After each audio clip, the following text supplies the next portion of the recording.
Okay guys, welcome back to my channel. It's story time for this week. This is week 2 of school. Yeah, week 2. It's almost week 3 because it's Sunday. Anyway, so a couple days ago, I was sitting at lunch, and I normally sit alone at lunch unless someone goes with me, like that I'm like, hey, let's meet up for lunch or whatever. Normally I sit alone, just because, a lot of my so-called friends do not want to sit with me, or they are in class, which is fine. Which we don't really hang out, so I spend a lot of time on my own, pretty much, or just in giant groups of people. But anyway, that's beside the point. So I was sitting at lunch, and just kind of chilling, eating some pasta. And I was thinking about making a video, but I didn't. And these people came up and sat next to me, and it was a girl, and she goes, "Hey, can I sit with you?" And I was like, yeah, and I was like super excited. I was like grinning and everything, and I think she thought I was crazy, but I was like, look, you don't understand, like, no one's ever done this before. They've never gone up to me and said, hey, can I sit with you? So that was amazing. And unfortunately, I mean, not unfortunately, because she's awesome, but they are only going to stay here for one more semester. This is their last semester, and they're not from America. The two people that sat with me, because she brought her friend. I can't pronounce their names, and I wouldn't do that because it's privacy. But they're from Pakistan. And I'm not like disrespecting Americans, but one thing I've noticed here on campus is if I need help with something, a lot of times it's the people from other countries that'll step up and help me before the Americans. Which I think is crazy because, like, I'm an American, and so I kind of expect my Americans to kind of help me before I would expect other people from other countries. Just because, we had the language barrier, we have all these things that could make it difficult for them to help me, and still they step up and offer their help. So I find that amazing. Like, they were the first ones to sit with me, and I've been here since August, They'll hold open doors for me. They will try to guide me if need be. Sometimes that's interesting because we can't communicate, but at least they try, So I don't know what it is about other countries, if they're very willing to help. Some countries are more blind friendly than others, so I really appreciate that. And it was actually really interesting. I was talking to the girl about blindness stuff, and she said that the Braille notes are so expensive that only like 3 or 4 kids have them in where she works. And that's just amazing. I mean, they're so expensive here in America that almost everyone has one just because of the way the government works. But over there, it's like 5 people have them and that's it. So I kind of want to like figure out a way to help other blind people from other countries, because I feel like in America we're so fortunate that we don't realize it as blind people, or even as people with disabilities. We don't realize how fortunate we are to have all this technology.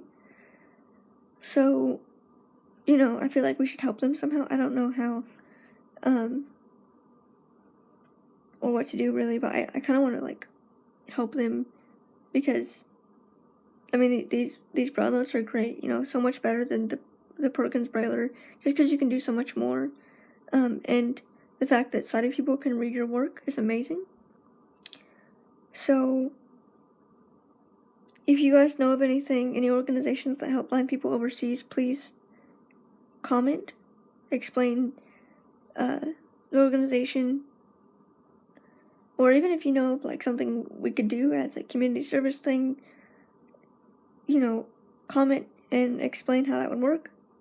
I'm up for it. We definitely need to help these people. And another story, quick story, can't talk. I went to the grocery store yesterday, and I was gonna film, but I didn't, just because the lady that was helping me was a bit older, and she didn't know about the new technology, so I didn't want to film. Anyway, we were walking, and it was her first time helping a blind person, so I I had a lot of patience with her. Well, all of a sudden, this lady started following us. She followed us around the whole store. Every item that we needed, if my lady that was helping me couldn't find it fast enough, she went and got it. And which is fine. I understand she was trying to help, but I was like, lady, like we got it. We'll figure it out. Well, then the part that annoyed me the most was the lady that was following us. So she would turn to talk to me, and ask me like what I wanted. But instead of saying, what do you want? She would say, what does she want? Does she want this? Does she want that? I'm like, lady, I am an I or a me or a you. I'm not a she. I am right here. So I hate when people talk about us like we're not there or that we're in the third person. As if like we can't communicate, which obviously I was talking to her the whole time, so she knew that I could speak. And even if you can't, there's no reason why people, they would just drive me nuts. Like if I used sign language and people spoke to the interpreter instead of speaking to me, I don't know how you guys do it. If you are deaf or use sign language, I am so sorry, because I don't know how you do it. When people treat you like you're not a person, when they say, can you tell her? It's like, hello, I have an interpreter. They're telling me what you're telling me. You don't have to speak to them. They're speaking directly to me. Like they're telling me what you're saying. They're telling you what I'm saying, So that just really frustrated me yesterday. And I didn't say anything just because it was so crazy getting the whole shopping thing done. I was just like, I'm ready to be done. I want to go home. It's starting to get cold and rainy.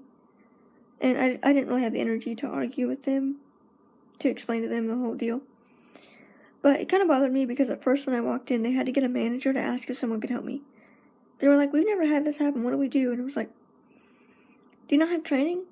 Like I get you to Walmart and you might not understand certain things, but you shouldn't have to get a manager to ask if someone can help me shop. And the way they worded it was like, is it okay if, as if like they're asking a question, like if not, then you have to shop on your own, And I'm like, don't you guys have training that tells you this is how you deal with a person with a disability, So I'm thinking about like emailing Walmart, like the store, or call them, or I don't know, and like ask them to do like a demonstration about blindness, disabilities in general. I don't know if I will or not, because I've got a lot of stuff to do. But it's just the point that if you have a disability, people see you as third person, or as if you're not there. And I'm like, hello, right here. You can talk to us. So yeah. So it's been a good week so far. Right now it's snowing outside and it's really icy. So I didn't really go to church this morning. I did a bunch of research on my projects. Watched some movies. And pretty much all I've done all day. It's like 2 o'clock, so yeah. Thank you all for watching. Feel free to share with your friends. Especially guide dog videos. When I get those up, feel free to share. And thank you all for watching once again. Thank you all for subscribing. I think I'm up to 9 or 10. So thank you all. Pretty good considering I just started like, I don't know, 2 or 3 months ago. So thank you all. And if you have any good stories about like being treated like a third person, let me know. I'd love to hear that. You don't have to have a disability to share. Just, I think it'd be interesting to hear the stories. So yeah, so thank you all for watching, and have a good rest of your day or evening. I don't know, whatever time it is that you're watching. So, thank you all.